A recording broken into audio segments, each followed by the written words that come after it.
और ये दोबारा मीडिया प्रभारी भी हैं साथ साथ, और हमारे पार्टी के कार्यकर्ता भी हैं, और उनको बुलाना चाहता हूँ कि आए और हमारे राष्ट्रपिता सावित्रीबाई फुले पे सभी साथियों को, सभी बहनों को और सभी लोगों को जो है अपनी बात बताएं। विषय पे उनके जीवन काल पे मैं आप लोगों से आशा उम्मीद करूंगा कि मेरे साथ एक बार सब लोग एक नारा लगाएंगे, जय ज्योतिबा जय क्रांति। जय ज्योतिबा जय क्रांति। सर्वप्रथम विश्व गुरु तथागत बुद्ध को नमन करते हुए शिक्षा की जोत जलाने वाले महात्मा ज्योतिराव फुले जी को नमन करते हुए, और आज 3 जनवरी के शुभ अवसर पर माता सावित्रीबाई फुले को मैं सत सत नमन करता हूं। और यहाँ आए आज इस माता सावित्रीबाई फुले के जन्मोत्सव कार्यक्रम में सम्मिलित सारे लोग, जो लोग हमारे यहाँ संगठित हुए, उन सबका मैं तहे दिल से आभार और धन्यवाद करता हूं। साथियों, अभी बहुत सारे लोगों ने और हमारे जो वक्ता अभी अपनी अपनी बात रखी। मैं समझता हूँ लगभग बहुत सारी बातें आपको बता ही चुके हैं।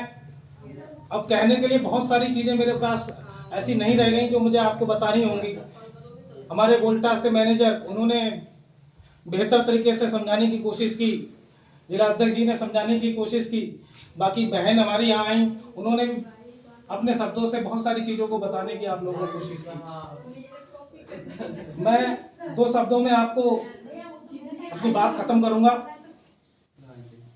माता सावित्रीबाई फुले वो महान शख्सियत हैं जिन्होंने सिर्फ महिलाओं को ही नहीं, इस देश के,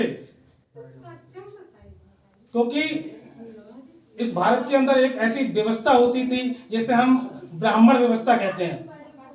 इस ब्राह्मण व्यवस्था में शूद्रों को पढ़ने लिखने का अधिकार नहीं हुआ करता था, और उन शूद्रों के साथ ही साथ जो ब्राह्मणों की पत्नियां होती थी, बेटियां होती थी, बहनें होती थी, माताएं होती थी, उनको भी साथ में पढ़ने लिखने का अधिकार नहीं हुआ करता था। लेकिन महात्मा ज्योतिराव फुले ने संघर्ष किया, और उस समय ब्रिटिश सरकार हुआ करती थी, अंग्रेजों का शासन काल हुआ करता था। आंदोलन किया, ब्रिटिश सरकार से मांग की और कानून पारित कराया, कानून पास करा करके शूद्रों को पढ़ने लिखने का अधिकार दिलाया। साथ ही उन्होंने सर्वप्रथम अपनी पत्नी हमारी माता सावित्रीबाई फुले जी को पढ़ाया और उनको उस मिशन, उस आंदोलन में लगाया जिन्होंने महिलाओं को शिक्षा देने का काम किया। उसी ब्राह्मणी व्यवस्था के जो लोग थे, जो ब्राह्मणी व्यवस्था को मानने वाले लोग थे, वो माता सावित्रीबाई फुले जब इस आंदोलन को चला रही थी, शिक्षा को देने का काम करती थी, तो उन पे कंकड़ डालने का काम करते थे, उन पर कीचड़ डालने का काम करते थे, गोबर डालने का काम करते थे, यहाँ तक हर तरह से सारे प्रयास जतन किए उनको उस आंदोलन से रोकने के लिए।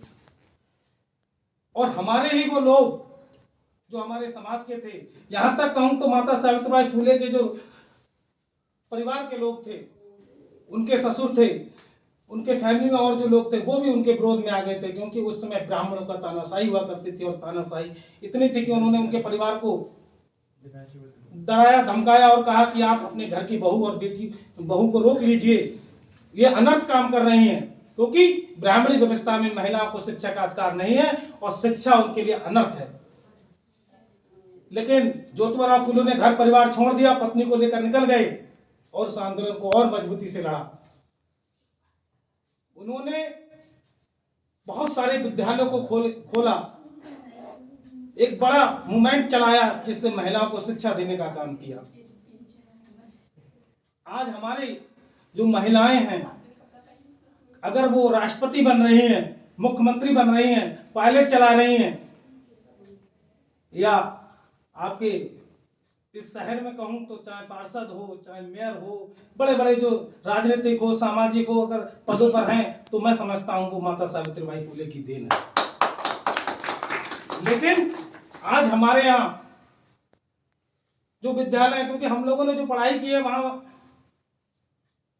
आप लोगों ने भली भांति देखा है, क्योंकि जब हम विद्यालय जाते थे तो विद्यालय में क्लास लगने से पहले हमको प्रेयर कराई जाती थी, और उन प्रेयरों में सबसे पहले हमको आडंबर में झोंक दिया जाता था। सबसे पहले वहां सरस्वती माता, ना जाने कौन सी वो माता है, कौन सी वो बीड़ा लेकर के पाखंड और आडंबर हमारे सामने खड़ा कर दिया जाता था।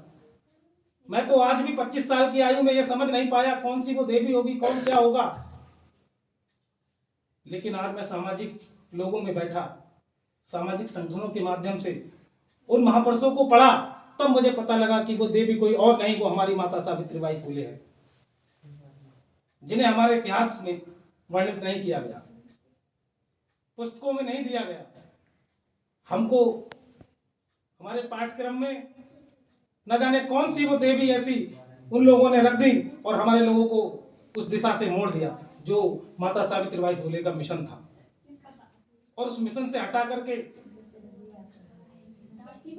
हमें आडंबर में धोखने का काम किया। लेकिन मैं तो फिर भी आप लोगों से आज ये कहूंगा कि आपके घर में जो भी माता हो, लोग कहते हैं कि 33 करोड़ देवी देवता हैं, 33 करोड़ देवी देवताओं के साथ में बहुत सारी देवियां हैं, 9 माताएं हैं, देवियां बताते हैं लोग। उन माताओं को हटाओ मत हटाओ, आप स्वतंत्र हो, लेकिन साथ में बराबर में आप हमारी माता सावित्रीबाई फुले को रख दीजिए। लोग कहते हैं प्रेत आते हैं, आत्माएं आती हैं, भूत आते हैं महिलाओं पे, आप सिर्फ माता सावित्रीबाई फुले को उनके बराबर में रख दीजिए, और सुबह उठ करके माता सावित्रीबाई फुले ने जो मूवमेंट चलाया था, जो काम किया था, सिर्फ उसको याद कर लीजिए, उनके इतिहास को पढ़ लीजिए और अपने बच्चों को पढ़ा दीजिए। आपके घर में क्रांति उदय हो जाएगी, और जब क्रांति उदय हो जाएगी, आपके घर के जो बच्चे हैं वो शिक्षा की ओर जाना शुरू कर देंगे। और शिक्षा, जब बाबा साहब अम्बेडकर ने कहा था शिक्षा वो शेर नहीं का दूध है, जो पिएगा वो दहाड़ेगा। आपके पड़ोसी की, आपके शहर में, आपके गांव में, आपके देश में किसी दुश्मन की, किसी गद्दार की हिम्मत नहीं होगी आप पर कोई उंगली उठा पाए या आपको तिरछी नजर से देख पाए, क्योंकि शिक्षा वो शेरनी का दूध है, जो पिएगा वो दहाड़ेगा। इसलिए शिक्षा ही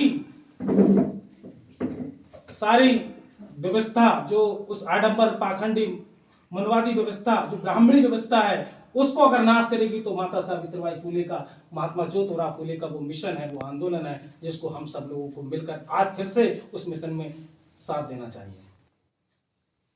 हमें घर परिवार छोड़ने की जरूरत नहीं है, सिर्फ अपने बच्चों को विद्यालय भेजने की जरूरत है। हमें कावड़ होने जाए ना जाए, लेकिन विद्यालय जरूर जाना चाहिए। हमें देखिए, सुबह सुबह 2 घंटियां बजती हैं, एक विद्यालय की बजती है और एक मंदिर की बजती है। हमें अपने बच्चों को यह सिखाना है कि विद्यालय की जो घंटी है उसको कानों में सुननी नहीं है। लेकिन हम क्या करते हैं, पहले हम बच्चों को उठाएंगे, क्योंकि आडंबर में झोंकने वाले हम दोस्त तो लगाते हैं दुश्मन को कि दुश्मन ने ये व्यवस्था दिया। नहीं, दुश्मन ने दी थी तब दी थी, लेकिन व्यवस्था आज हम लोग दे रहे हैं। अपने बच्चों से कहते हैं बेटा आज सोमवार का दिन है, आज फलाना माता है, कल ये माता का दिन है, कल वो माता का दिन होगा। हम उनको ही भेज रहे हैं कि जाइए मंदिर, आज वो मंदिर जाइए, आज वो मंदिर जाइए। आप जाए ना जाए, स्वतंत्र भारत है, सबको अधिकार है, कोई जा भी सकता है, नहीं भी जा सकता। हम नहीं किसी को रोकना चाहते, लेकिन हम इतना जरूर आपसे कहना चाहते हैं कि माता सावित्रीबाई फुले की उस मिशन को कम से कम हमें दिल और दिमाग में उतारना चाहिए। अपने बच्चों को शिक्षा जरूर देना चाहिए। आधी रोटी कम खा लेना, लेकिन बच्चों को शिक्षा जरूर दिला देना। अगर आपने ये काम कर दिया तो आपने अपने महापुरुषों का जो कर्ज है वो समझो अदा कर दिया। यदि ये काम नहीं कर पाए तो हम समझते हैं कि हम अपने जो महापुरुषों जो कर्ज हम पे देकर चढ़ा हुआ है वो हम कभी अदा नहीं कर सकते, क्योंकि इतना कुछ महापुरुष हमारे लिए करके गए। ये सब हमारे महापुरुष ही है, जिसका हम कभी भी अपने कलम से लिखने पे आ जाए तो लिख नहीं सकते कि क्या क्या करके नहीं गए। बाबा साहब अम्बेडकर ने तो कानून बनाए, मौलिक अधिकार दिए, लेकिन अब से 195 साल पहले माता सावित्रीबाई फुले ने जो संघर्ष किया, मैं समझता हूँ बाबा साहब अम्बेडकर को भी, वो अगर माता सावित्रीबाई फुले, ज्योतिबा फुले जी अगर वो संघर्ष नहीं किए होते तो बाबा साहब अम्बेडकर भी आज हमारे लिए वो कानून और वो मौलिक अधिकार, वो व्यवस्था जो संवैधानिक व्यवस्था है, वो शायद हमें नहीं मिल पाती। तो सबसे बड़ा योगदान अगर यदि है तो आज जो हम जयंती मना रहे हैं वो माता सावित्रीबाई फुले का ही है। बस मैं अपनी बात खत्म करूंगा एक नारे के साथ। जय ज्योतिबा, जय क्रांति। बहुत बहुत धन्यवाद, बहुत बहुत शुक्रिया।